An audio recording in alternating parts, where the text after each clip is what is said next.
Hi guys, welcome to our mini vlog. ಬನ್ನಿ guys, ನಮ್ಮೂರ ಜಾತ್ರೆ ತೋರಿಸ್ತೀನಿ ಹೇಗಿದೆ, ಏನು ನಡೀತಾ ಇದೆ ಅಂತ.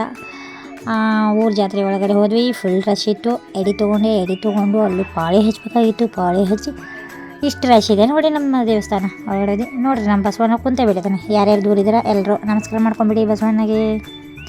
ಆ್ಯಂಡ್ ಎಡಿ ಅದೆಲ್ಲ ಕೊಟ್ವಿ. ಎಡಿ ಕೊಡೋಣ, ಬಸವಣ್ಣವರು ಆಶೀರ್ವಾದ ಬೇರೆ ಕೊಟ್ಬಿಟ್ರು ನನಗೆ ಆಶೀರ್ವಾದ ಅಂತ ಒಂದು ಹಾರ ಕೊಟ್ಬಿಟ್ರು. ನಂಗೆ ಭಾಳ ಅಂದ್ರೆ ಭಾಳ ಖುಷಿ ಆಯ್ತು ನೋಡಿರಿ. ಆ್ಯಂಡ್ ಅಲ್ಲಿದೆಲ್ಲ ನಮಸ್ಕಾರ ಮಾಡ್ಕೊಂಬಿಟ್ಟು ಇನ್ನೊಂದು ಅದರ ಎದುರುಗಡೆನೇ ಶಿವನ ದೇವಸ್ಥಾನ ಇದೆ, ಅಲ್ಲಿ ನಮಸ್ಕಾರ ಮಾಡ್ಕೊಂಬಿಟ್ಟು ಪೂಜೆ ಎಲ್ಲ ಮಾಡಿಸ್ಬಿಟ್ಟು ಹೊರಗಡೆ ಬಂದೆ. ಹೊರಗಡೆ ಬರೋಣ, ಅಲ್ಲಿ ಒಬ್ಬರು ಪೊಲೀಸರು ಸಿಕ್ಬಿಟ್ರು. ಪೊಲೀಸರು ಮೇಡಮ್ ನೀವು ರೀಲ್ಸ್ನ ಭಾಳ ಚೆನ್ನಾಗಿ ಮಾಡ್ತೀರಿ ಅಂತ ಅಂದರು. ನನಗಂತೂ ಭಾಳ ಅಂದ್ರೆ ಭಾಳ ಖುಷಿ ಆಯಿತು.